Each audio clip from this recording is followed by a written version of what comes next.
Welcome to the Predictable Revenue Podcast, where frontline sales leaders teach you how to build and scale an outbound sales team.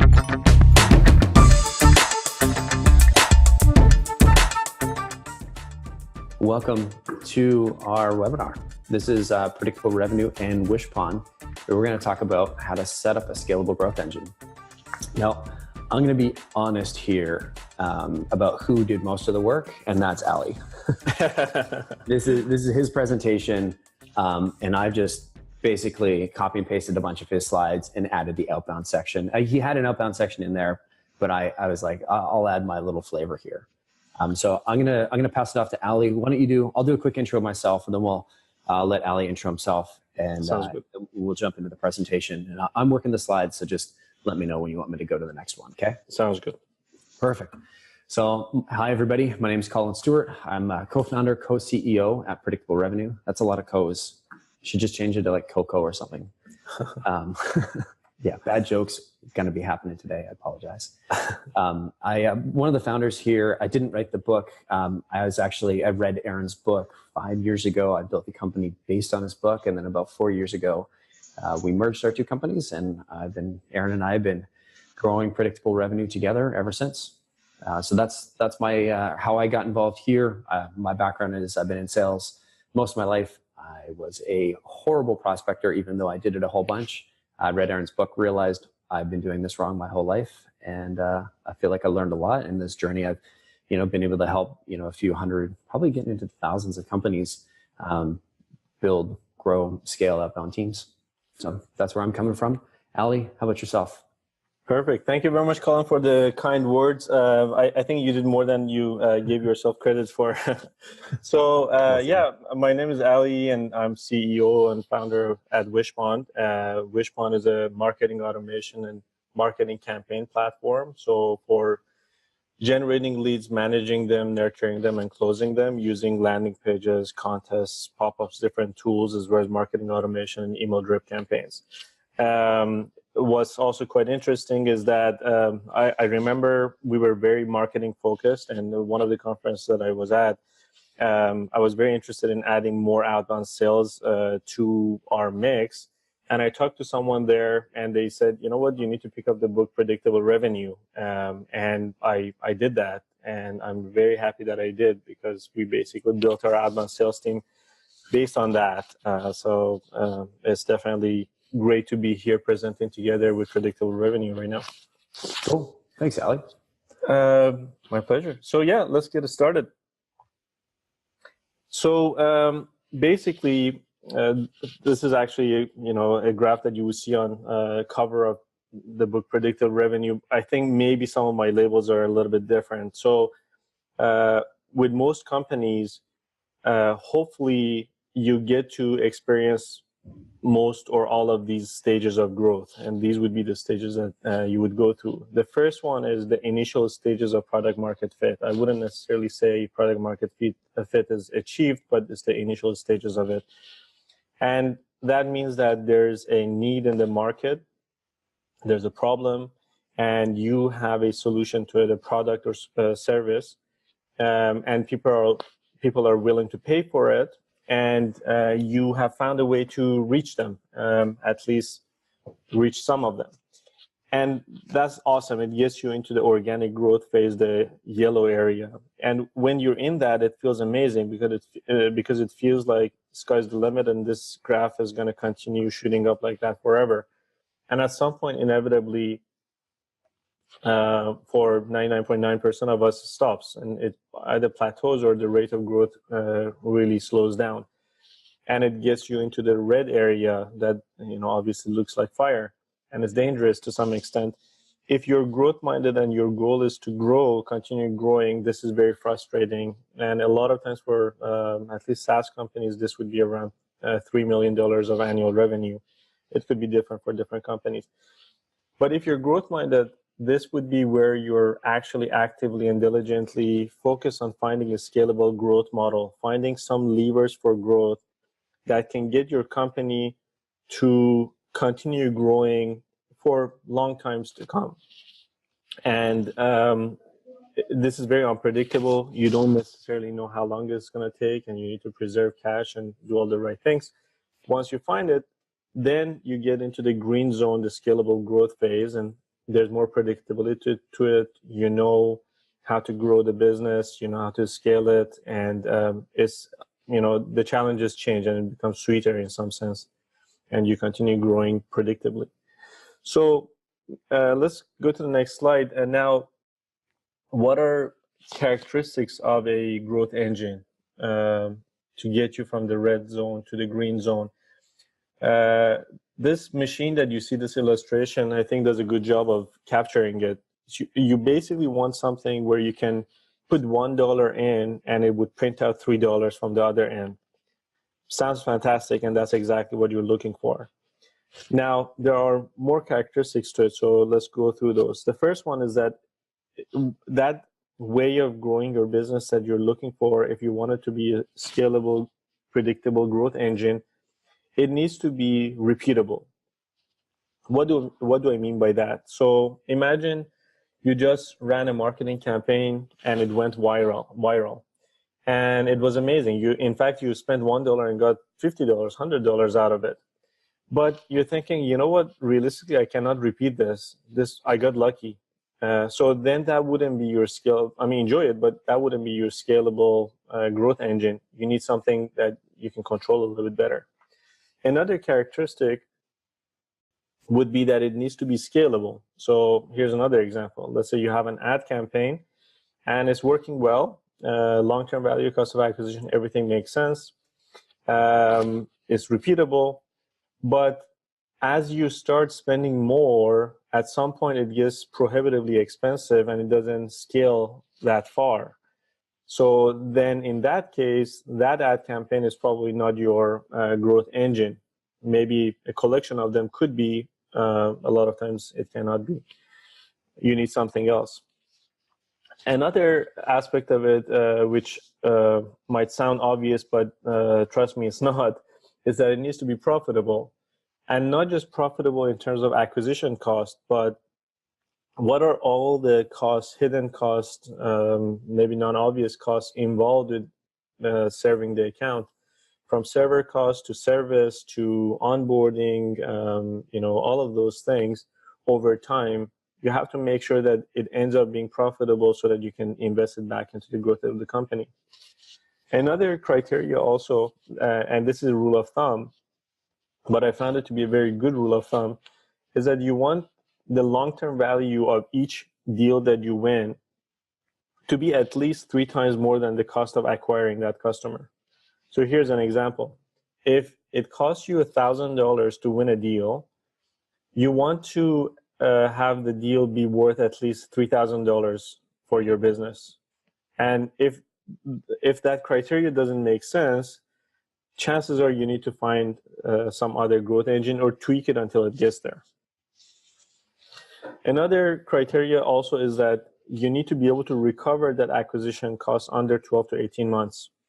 So I've seen a lot of businesses where retention is awesome, long-term value and cost of acquisition makes sense, except it takes 5 to 8 years to recover the investment. That's too slow, because that means that you have to really wait a very, very long time to be able to get that money and invest it back into the growth of the company. And you can't even raise money to help you do that because the rate of return is too slow. Now, let's say you've done this and you found some growth engine for yourself. Now, the next step would be, in the case of inbound, in the next slide, you can do it with inbound and outbound, and maybe ideally you can combine the two and have both of them. So I'll focus on the inbound side. Once you've come up with the growth engine, it's not enough to know what that is, but you actually have to have proper pipeline and processes, almost with the precision of a manufacturing plant, so that you know exactly what's the flow of everything. You can measure them and you can make it repeatable and not super volatile. In the case of inbound, it could look something like this. The first step would be you want to attract some visitors through various ways. Let's say SEO, ads, blogging, so forth. You bring some people to your website or to your online, online property. Once you brought them there, that's not enough. You actually need to be able to capture them as leads. So let's say you wrote an industry report or an ebook and people came and checked it out and left. So you just attracted visitors, but the rest didn't happen. You want to be able to capture them as leads. So you could say, hey, give me your contact details and you can download this report. Now you've got a lead. A lot of companies at this stage make the mistake of sending that lead to their sales team prematurely. And I guess some sales teams are diligent with that and are fine with it. In our experience, we found that our sales team looks at that and try calling all of those leads, and they don't find enough success. So if you want to make sure that your process works well, you want to actually qualify them. That would be the third stage in the orange part. You want to qualify them before passing them on. This qualification in the area of marketing, you can do that number of ways. One is through lead scoring. The way that we found worked best for us is just simply put them on a sales email drip campaign.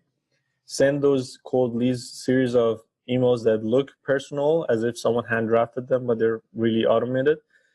And when someone responds positively or neutrally to one of those emails, that would be the cue for the sales team to get involved. And that gets them to the next stage, which is qualified prospects.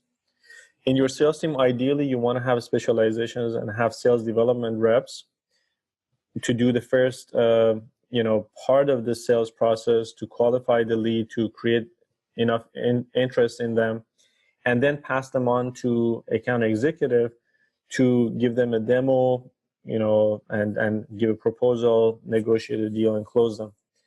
Once you've done that, then it goes to onboarding, client success, providing referrals, all of those happy things. So these would be the different areas: marketing on the top, the middle one, the sales area, and then client success and account management on the bottom. And depending on the size of your company, you might have more or less level of specialization. So you might have one person do all of these, and then as soon as you can, you should actually specialize and have multiple people do these things. Now, let's move to the next slide. So we talked about what are the criteria for a growth engine. We talked about the pipeline, high level, how it should be.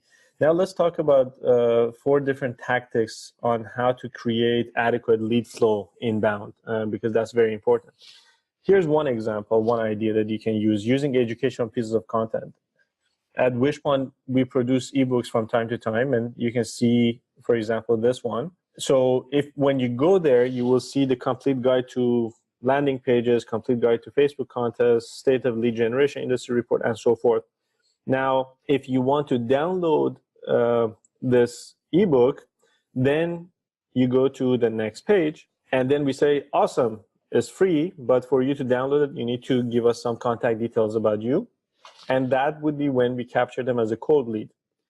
That wouldn't be the end of it, as we discussed in the previous slide. So let's go to the next slide. Now we put them on a sales email drip campaign, send them a series of emails. So on day 1, send this email, on day 3, day 6, day 9. And again, it will look very personal, but it's not. And then some of them will respond positively, and that's the next slide that you see. So imagine in this one we said, are you interested in getting on a call and discussing this further? And then the response is, I do. How's today at 4:45? That's awesome. So now you have someone who's ready to go, super warm, and any salesperson would love to talk to them. So this is one way to do this. Another tactic that you can use is using contests. Okay, perfect.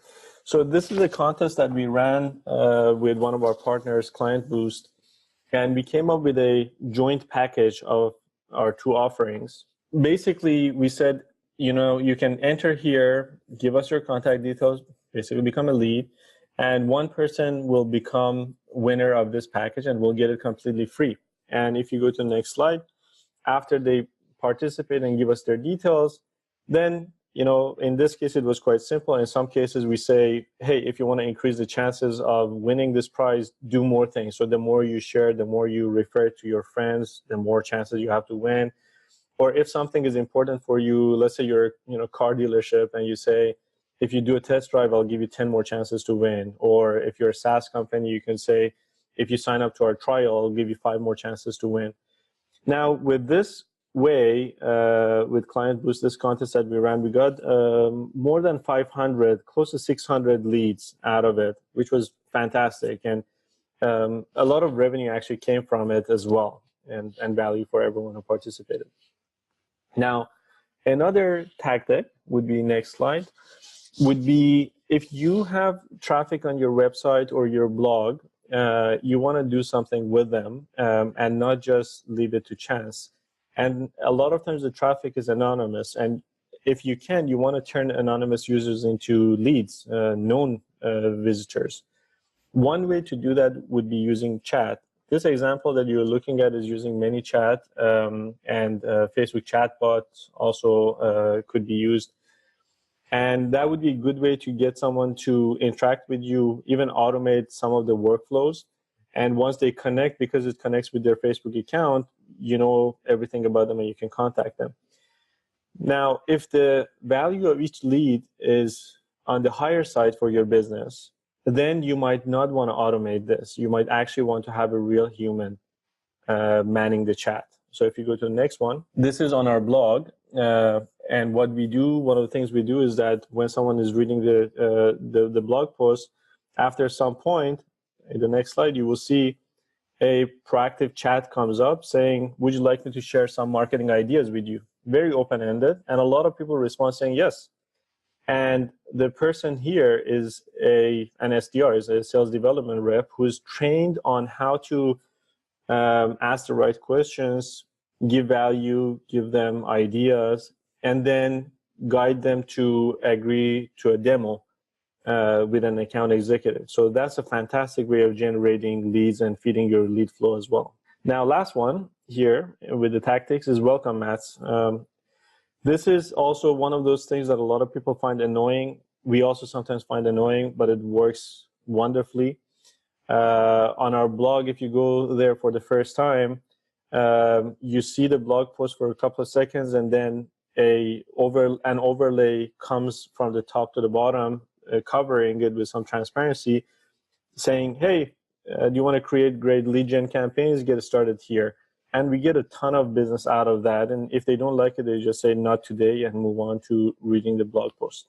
And let's move to the next slide. So those were some of the tactics that I wanted to cover. Now, I'll pass it on to Collin to talk about more from the outbound side. Perfect. Thanks, Ali. My pleasure. So one of the things that I think what I'm going to try and point out is I won't go through all of the the same process that Ali did. It's the two are very similar. You'll find I copy and pasted some of Ali's slides here, but really with outbound, and I'll cover some of the differences and some of the things you need to look out for in the next slide here. But I think the piece that you really want to look at is we're just being a bit more intentional with our targeting, right? With inbound, you sort of have to set, here's the criteria, here are the ads, you need to it's an attract strategy. Whereas with prospecting, with outbound, you're going out and you're finding them. So we're trying to reach out. And so one of the things that I find is really key, and this can really make or break campaigns, but it's making sure you're defining your niche. It's defining who it is that you want to target, right? If you get this wrong, everything else below this is not going to make sense, because essentially you're just running really, really fast in the wrong direction, right? And so making sure that you nail that niche, and that's your the target list of accounts that you want to go after and the people within each of those accounts, that's really critical. The next sort of step that's different from inbound is obviously we need to build the list. We need to know who we have to go after. There's lots of databases that you can use. I recommend sort of looking for one that's, if you can find one that's specific to your industry. I hear lots of people saying, oh, buying lists is bad. And you know what? Buying lists is effective. It allows you to reach a very large market, and especially if you're buying the right set of data from a good vendor, a reputable vendor with specific data on your industry, it can actually be very, very powerful. One thing to watch out for is that there are also lots of non-reputable vendors. So make sure you're buying from somebody that has that you've got at least a few references. You've checked them out on G2 Crowd and sites like that. The next step is really just define your playbook, right? So this is once you know who you're going after and you have that list you want to just define how we want to engage with them. And really, this just comes down to looking at how much can I afford to invest, right? If you think back to Ali's, cost to acquire a customer to LTV, right? You want to make sure it's a 3-to-1. And so are we going to look at more of a personalized approach if we're going after, say, $100,000 deal plus? If we're talking about $1 million deal, I'm absolutely going to be personalizing, every single part of that engagement. If we're talking about sort of $15,000 deals, it's probably going to be closer to more programmatic, where you're developing that playbook that's going to focus on the persona, right? And all your messaging is personalized to that sort of persona or to that market, as opposed to personalized to either the individual or the company. The ones that are sort of, I guess, if I was going to build it from the ground up or work my way up from in terms of how personalized I would start at the very, bottom of your market, and I say bottom, not in a bad way, but just, the lower value customers. That doesn't sound good either. All right, I'm digging myself a hole here. So at the base of the triangle, or the base of the pyramid, because, you need a strong base to build a good pyramid. There's going to be let's say your $10,000 to $15,000 customers, $10,000 to $20,000 customers, and that's going to be a programmatic way, right? So you're personalizing the messaging to either the niche or to their use case or to the job title, right? The persona, right? Sort of a level up from there is personalizing it to the whole company, right? So you might be going after a large company. You can do some content that's specific to them. And then at the very top, you could personalize it to the individual, right? Where each of your messages are customized and built specific for that one individual. These aren't the only 3 ways, but it sort of gives you an idea of the scale, and you can level up from there, right? The rest is fairly similar, right? The next step is you execute, right? Your SDRs are following that playbook. They're booking meetings for the account execs. They're setting up meetings for your account execs that close, that sort of run the discovery calls, run the demo calls. The one thing I added in here was follow-up. And I was going to get to it a bit later, but I'll maybe just add this now. If you think about the difference between inbound and outbound, let me just go to my next slide here. Right. With outbound sales, we're able to pre-target who we want to go after. But because we're reaching out to people, they haven't come to us and said, hey, there's something wrong in my life. So we're not sure if they have pain, right? It's sort of the opposite with inbound. They have at the top, they've come to you. They've clicked on one of your forums. There's interest. They've downloaded an ebook. They completed a contest. They went to one of your blog posts and they clicked on one of Ali's welcome mats, right? So there was a reason that they did that. So there's motivation up at the top, but they're not necessarily always a good fit, right? And so the two are sort of flipped, which is something you need to keep in mind. If we go back to the pipeline here, right? We're looking at those deals with our closers. If only, let's say 80%, let's use the 80-20 rule. So let's say 20% of the meetings that your SDRs are going to book are good for right now, right? And I say good for right now because it's not the other 80 aren't bad, but those are likely to enter your pipeline, right? The other 8 are good for the future, right? And this is the piece that I think some people miss, that I think is an opportunity to create a ton of value, is that you're adding 8 new prospects into your pipeline every month that you can continue to work. And this is where you get the sort of compound value of your adding all this to your sales pipeline, as opposed to just taking those 2 meetings every month, 2 meetings, right? Once you add on the compound value of a really strong follow-up by following up with those 8 other that you're getting every month, that's when you're going to start to really maximize and get an extra deal or 2 a month out of this, right? So that's the sort of, execute, close, follow-up process. We're going to go a little bit deeper into a few things later. But I want to talk to one of the advantages of outbound, right? Because there's advantages and disadvantages. And I really don't believe that it's one or the other. They're just different, right? If you have an inbound channel, and you want more customers, I would never recommend shutting down your inbound channel and focusing on outbound. I would recommend treating the two as totally different, as separate functions, in that, not in that they're 2 different teams, but in that you shouldn't have one person trying to do both. You need to invest in having 2 separate teams to do this, even though they're going to work very closely. Sales, marketing, success, sales development all need to work very, very closely together, and in theory should roll up under the same person. But again, it's both and. It's not a one or the other conversation. And so one of the advantages of outbound is that you can pick your customers, right? You get to identify, define your ideal customer profile. You get to pick the people that you're going after. You build that list, and then you reach out to them, right? That's by definition. That's one of the things that you, that's one of the advantages, right? And one of the things I sort of alluded to earlier is the perfect follow-up. Really, one of the ways to be really successful with outbound is that perfect follow-up. And really, I think there's three sort of keys to it. The first is obviously you got to grow the top of funnel, right? That's the same inbound and outbound, right?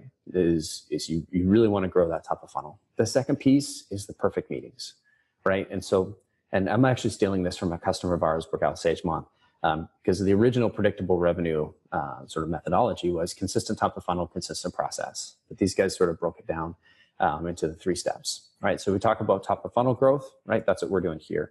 We talk about perfect meetings, right? This is something where if you have, and Ali alluded to it, if you just, if you're just booking these MQLs with an account exec who's a closer, you're going to run into an issue, right? You need to be, and it's the same. And with MQLs, there's a bit of motivation there, right? And so when you're passing them to that salesperson, or when they eventually do convert to that salesperson, or take a meeting with that salesperson, it feels good because, hey, this customer wants to do something. Now, on the opposite side, one of the disadvantages of outbound is that you're getting into deals early. It's an advantage and a disadvantage. Advantage if you're a good salesperson and you're capable of continuing to work that deal, but it's a disadvantage because the calls are going to feel flat. And that's normal. That's not a bad thing. It doesn't mean you're doing it wrong. It means you're getting in earlier in the process than you're used to. It doesn't mean that they're not going to buy from you. It just means it's going to take a little bit longer. Right. And so that's one of the things that you have to think about is executing those perfect meetings. And that means knowing the difference between inbound and outbound meeting and having different playbooks for handling each of them. I won't go super deep into what to do because I wanted to leave a few questions for everybody at the end.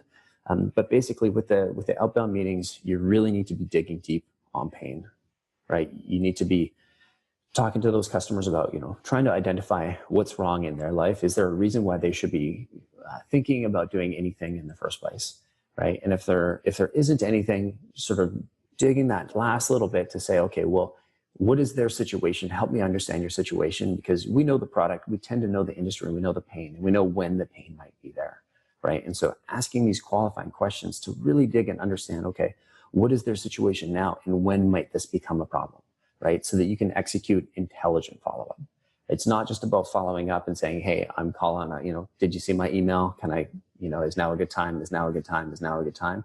The only way you can annoy somebody with an email campaign is by being annoying, right? And so all of your follow-up, the way you're going to follow up, the reason you're following up, the content from your follow-ups is going to come from that perfect meeting, right? And when we talk about perfect meetings, right, there's a few different ways of looking at it. But I think one of the best sort of frameworks we've seen is really high quality pitch, sizing the deal appropriately. That means like asking questions about not just checking the box, but going a couple levels deep on like, okay, well, what does this mean to you? Okay, well, how does that impact your business, and what's going to be the long run impact, and what if you don't solve it? Making sure that you're understanding the decision making process, so that you're not just saying, okay, are you the buyer? Okay, great. Or you're not even asking if they're the buyer. Right? You want to make sure you know their time frame, and then have mutually agreed upon next steps. And you can score yourself and your reps on this matrix for basically every call, whether it's the first call you have or the last call. These are things that are really important, even if you've already done them, to just be touching on them, making sure you're ticking that box and you're covering these. And I've got to say the important ones that you'll do every time and go deep on is always going to be the decision-making process. Sort of where are we at? It's always going to be time frame. Where are you at? Where would you like to be? And then making sure that you're locking down mutual next steps. This is so key because if you think about it, the majority of the deals that you're going to be getting from an outbound campaign aren't going to be jumping into your sales pipeline right now, right? Most of the deals, right? In fact, 80% are going to be those like long-term follow-ups. And that's really where your long-term value is going to be, is getting something out of those 8, right? Because any regular old salesperson can get, you know, 1 or 2 deals out of the easy ones that are, you know, you happen to reach me at the perfect time. But what separates the sort of wheat from the chaff is the people that like is going after those 8 and making sure you're building intelligent follow-ups. The last sort of thing I'll say is a lot of the meetings tend to be, you know, it's pretty popular to go top down, but I'm a fan of going top. So when I say top down, I mean aiming high in the organization and asking for a referral down, right? But for meetings where you're going after these bigger deals, maybe you want to go wide. Maybe you want to have a few conversations with different individuals in the organization because it's a big enough opportunity. And if you can't secure those meetings, right, one of the ways to write really great content and find a really great way to break in is by doing a bottoms up approach. And by that, I mean talking to the people that are maybe reporting, maybe your user buyers, right? Maybe they're reporting to the person that you're trying to talk to, or the person that you're trying to talk to. So maybe they're a couple layers removed, right? And you want to make sure that we're going to those people. We're trying to learn something unique, right? Again, this is going back to that needs establishment. We want to develop a little rapport, say, hey, I don't have anything to sell you. I want to sell your boss on something, you know, help me get to understand your situation a little bit better, help me understand what you guys are looking for, your needs, and then summing that up and bringing unique insight to their boss and saying, hey, did you know that, you know, 8% of, you know, or 8 of 10 of your salespeople don't actually do any prospecting on a day-to-day basis? You know, wouldn't it be great if you could solve that? What do you think the impact would be, right? And now you've gone from, hey, I'm just a cold, you know, I'm sending a cold email to, hey, I've actually done some research on your company by putting the work in and talking to the people that are important to you, right? And so that's the piece on sort of perfect meetings, a couple little tips and tactics on how I like to handle it. And I just want to remind the follow-up here, right? And this is not the sort of perfect way of looking at it, but really, if you think about, it's those people that get to that lead stage where you've had that conversation with the salesperson, but it doesn't quite jump into your opportunity pipeline. They're still a prospect, right? They're the right person. They're at the right kind of company, but there's just no motivation there, right? If you think about BANT, budget, authority, need, timeline, right? They're the right people. There might be a need, but there probably isn't a timeline. And if there's no timeline, chances are there's no budget, right? So what we're looking for when we're really qualifying those meetings is we're looking for the right person, and we're looking for the right person at the right organization, so that we can, so that chances are there's a good sense that there's a good chance for there to be an opportunity there. And then we really want to dig on that needs assessment and find out, okay, what is it really that we want to cover, right? And when I think about what really great follow-up looks like, it's having a mutually agreed upon next step. And I know I've said this already, but I wanted to bring it up again. If the two of you aren't working out and agreeing on, hey, let's do this together and let's put that in the calendar right now, then it's not really a next step, right? It's just it's a maybe, it's a probably go away. And if you're finding that a lot of these conversations you aren't able to book that mutually agreed upon next steps, then I encourage you to go back to the perfect meetings piece. Because if people don't see any value in working with you, then you didn't do a good enough job of explaining the pain. And if they are in fact in your sweet spot, if they're not in your sweet spot and they're not a client you can serve, great. Nurture, go into the close lost, don't follow up, avoid, because we don't want to waste our time prospecting to people that we were never going to get a chance to do business with. But if they are in your sweet spot, if they are a company that you believe strongly that you can help, right, then it's on you to make sure that we're executing those perfect meetings so that we can have that really, really strong follow-up. I just wanted to, for people thinking about building an outbound team, I just wanted to give you a sense of timing and what we typically see that looks like. And so I'll break it down into quarters for you. Really, the first quarter is going to be booking your first few meetings, right? And I say few because it's going to range, right? There's a lot in the first 3 months. There's a lot to figure out. You're going to be doing lots of testing, lots of list building, trying to figure out what works, all in search of creating this predictable, scalable growth machine that Ali showed. $1 coming in, $3 out the bottom or out the side, right? And the goal here is we want to be booking our first meetings that our salespeople are saying, yeah, these are really good ones, right? There's something here. Maybe there's a chance. Maybe they're entering pipeline. Maybe they're not. But Q2 is really when you want to see those deals really start to be constantly coming into your pipeline, right? So you want to be seeing at least sort of 1 a month entering your pipeline, 9 a month that you have mutually agreed upon next steps with. Even if it's, hey, let's check back in 3 months, or hey, I'm going to send you this white paper and then let's have a call to review it, right? And so that's Q2, is you're going to start to see more regularity coming in your pipeline generation.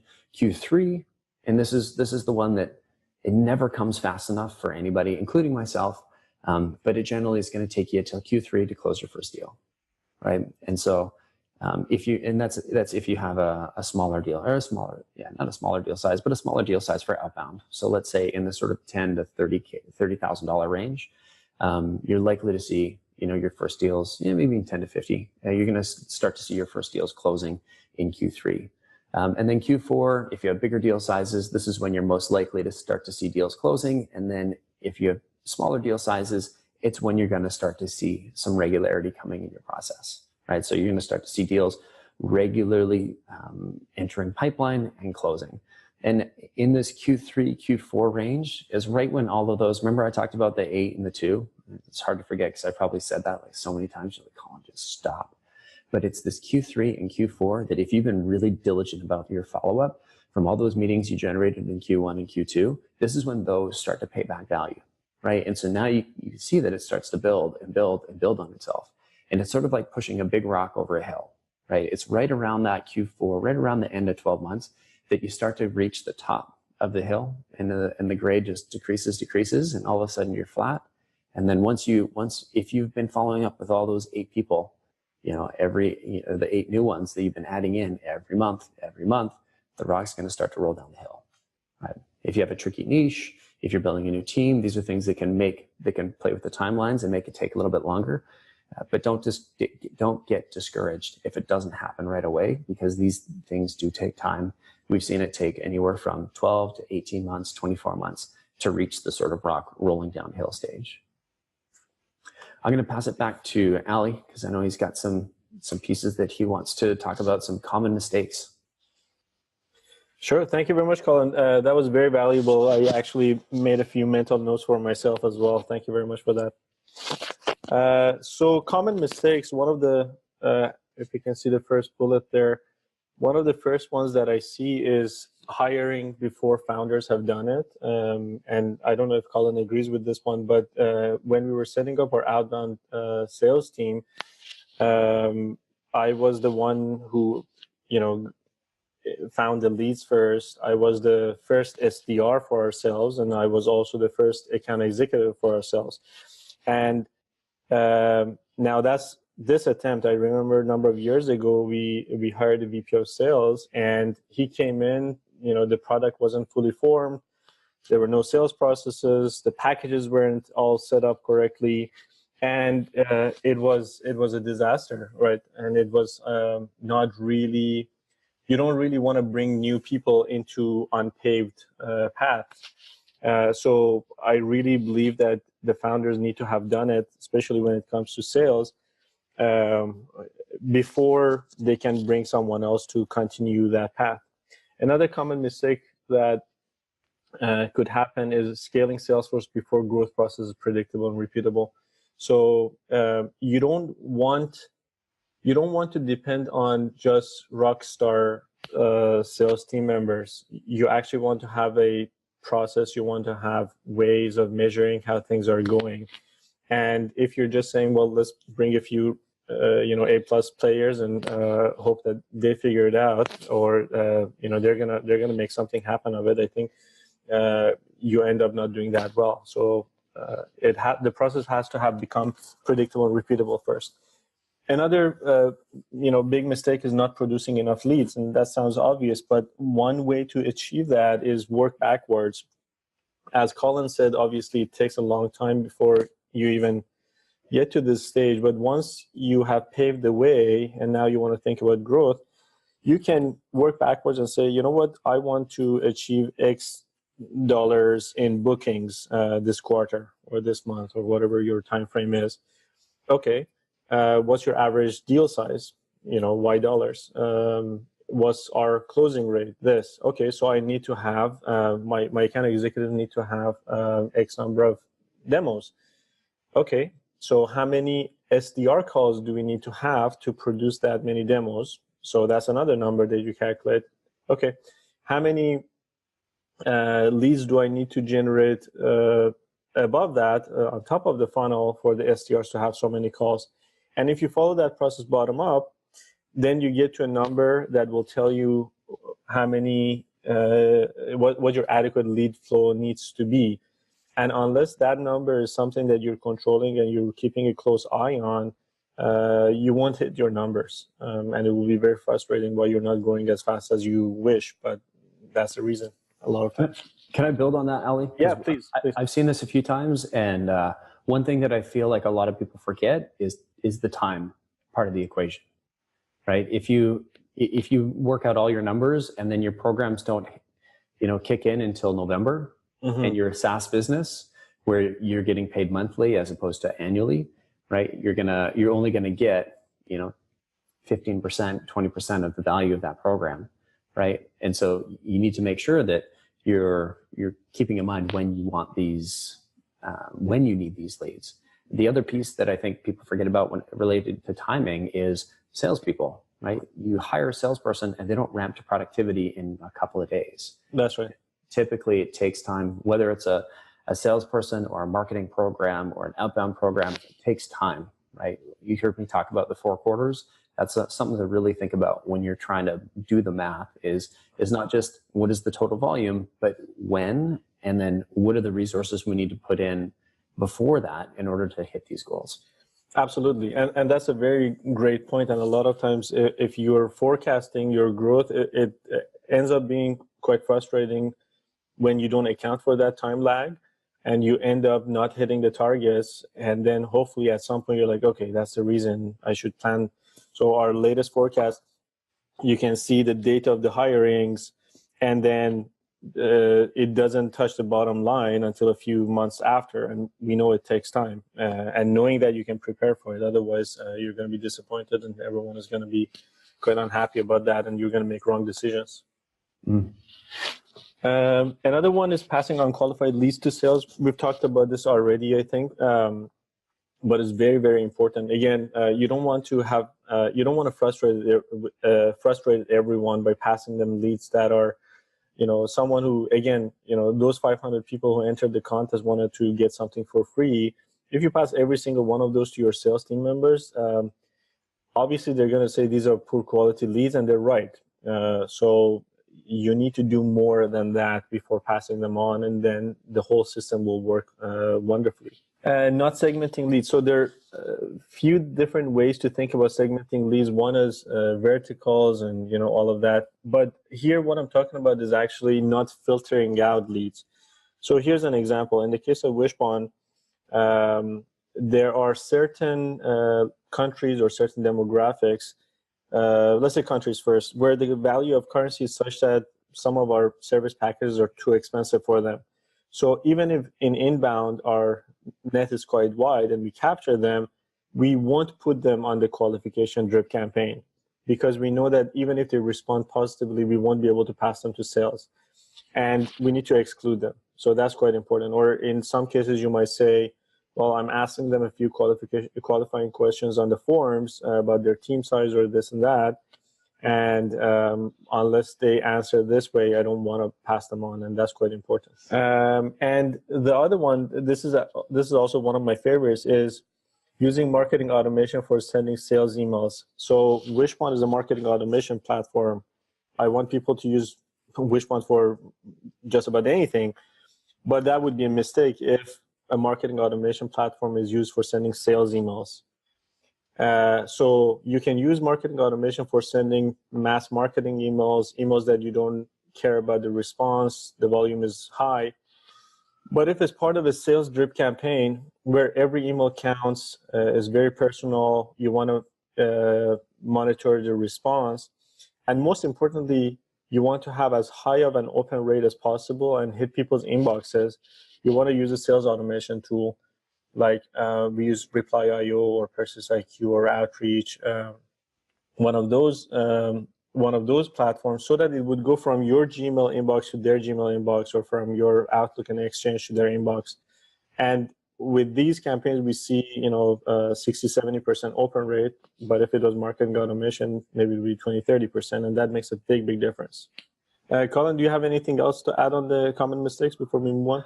Yeah, I mean, I think I love your last one, trying to use marketing automation to send sales emails. The number of times I've heard somebody say, "Oh, well, we have Marketo.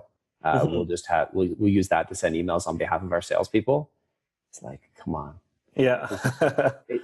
Because I think when people think about follow-up, it's not just about sending emails, right? It's about engaging with your customers. And for that, you truly do need a sales engagement tool, right? You mentioned Reply, Outreach, SalesLoft, some of those kinds of companies, because they're more than just email. It's about building a sequence, or building a playbook for following up with somebody. And sometimes that's a call, sometimes that's an email, sometimes it's a social touch.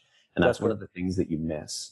And then also, like, you're right, from a technical perspective, sending a one-to-one email through the same channel that you send a mass email through is not a good idea. Those two types of emails they just don't mix well. And with the mass email, if you're sending millions of emails, and 20% of them bounce, it's not the end of the world. It's not great, but it's not the end of the world. But if you're sending a one-to-one email and any of them bounce, 1 in 5 bounce, that's going to be a very large impact on your pipeline. And so if you're sending these sales emails to customers, you definitely want them going through your Gmail or your Office 365 or your Outlook, wherever you would send a normal email from.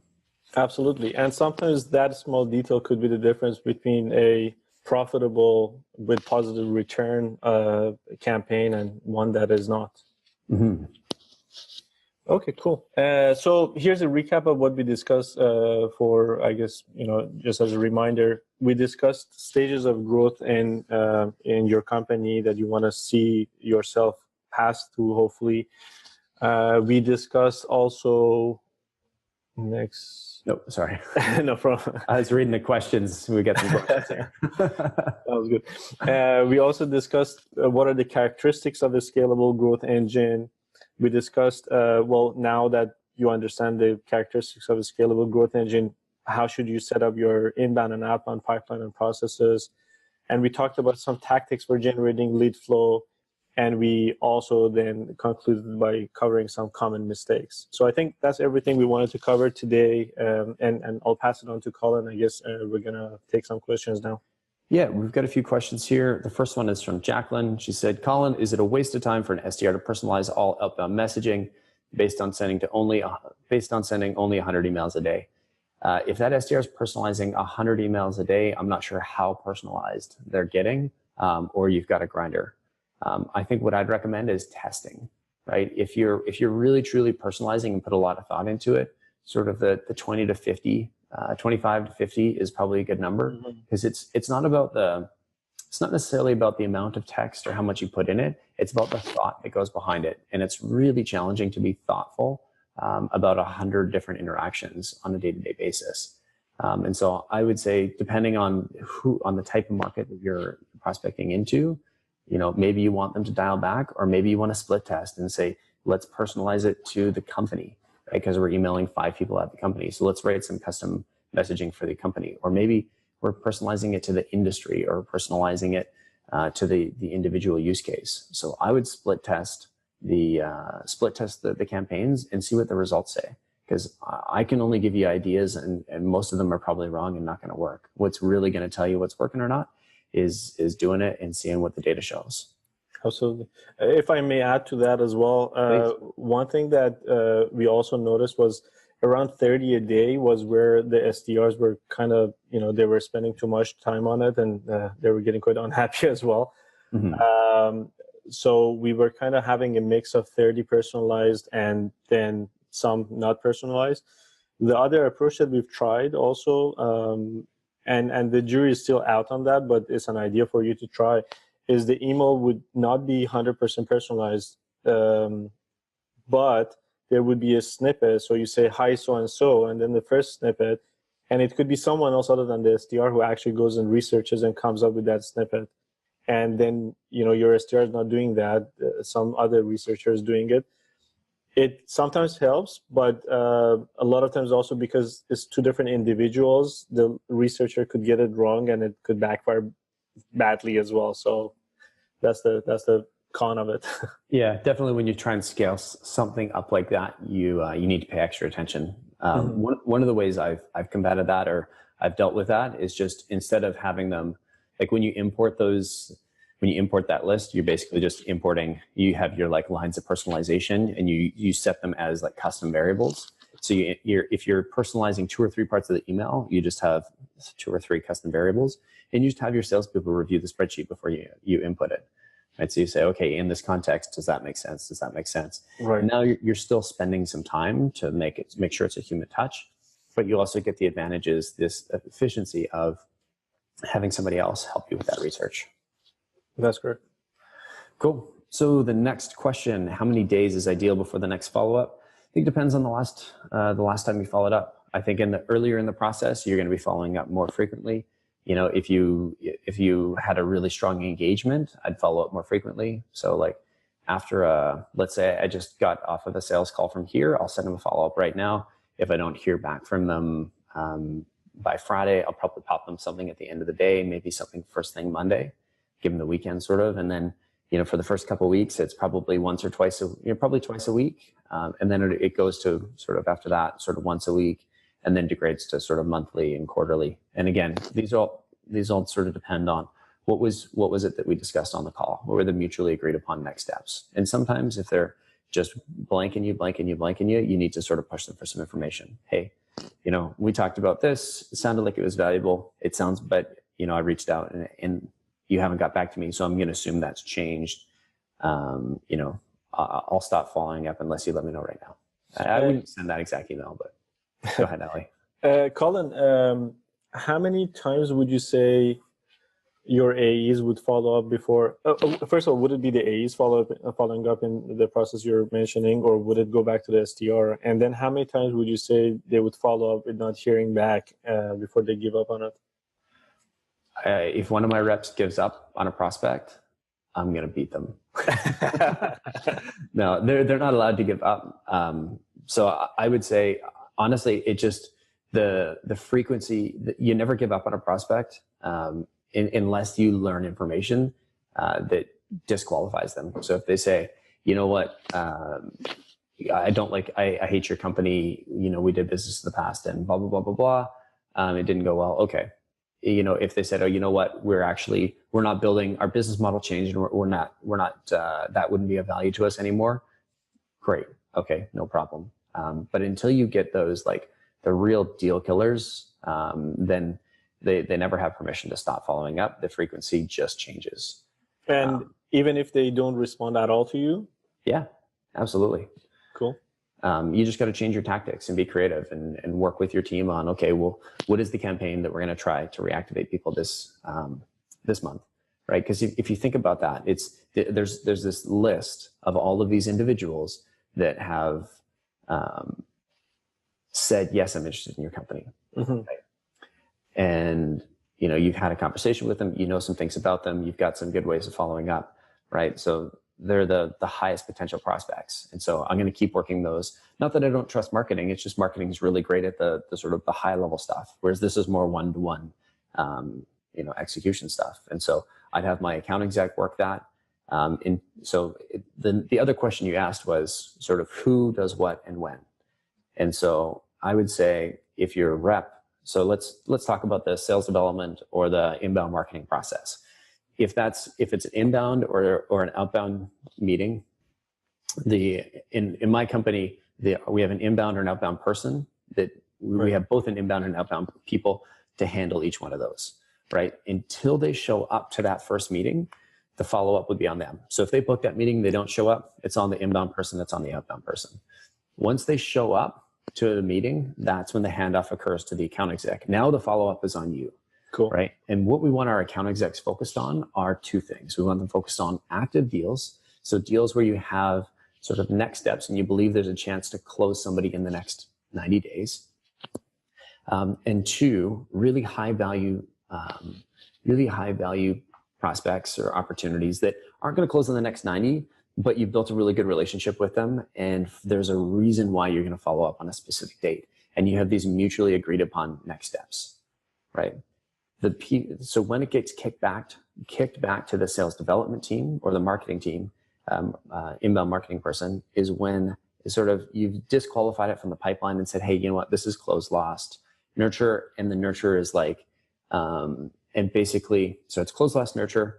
I'm still going to have our account execs working those. And basically, if an account exec hasn't touched a deal, hasn't emailed them or talked to them within 90 days, then those contacts, which are, if you're a sales development rep or a marketing rep that's listening, these are the best deals because they've already said, we like your company, we want to talk to you. So these are the easiest ones to convert into business.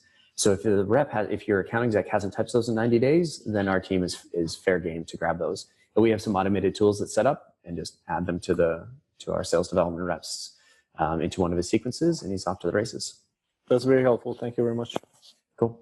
It looks like we got 2 minutes left. I think we got one last question here from Patricia. Can you go over the different positions, et cetera, and give some insight into the background that they should have? So for us, we look at, so inbound, the way I see it is like an Ali, I'd love your thoughts here. Sure. Inbound market response rep is what we call them. Sales development rep is the outbound rep, and then account exec. And I sort of see those as three sort of different levels. Most people, so with our organization, we do a lot of recruiting from universities, colleges, or sort of outside. You know, you got to think about the people that are potential high performers that didn't necessarily go to school. So hospitality is a really great place. We've personally found banking to be a good place to pull people out of as well. And so we'll start them as a market response rep. Then they'll level up. If they're great in that, you know, after a year, they'll level up to sales development rep. If they're great in that, after a year to two, they'll level up to an account exec. It doesn't always work as seamless as that, but one of the advantages of having, you know, market response reps and sales development reps is it's your future talent pipeline. What do you think, Alan?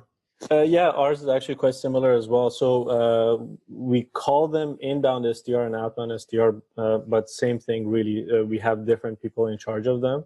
So we don't mix and match the two pipelines. In fact, even in inbound, we have normal inbound and then we have chat, and those are also separated. The other thing that we also do is that, I don't know about your case, Collin, I'd like to hear your thoughts.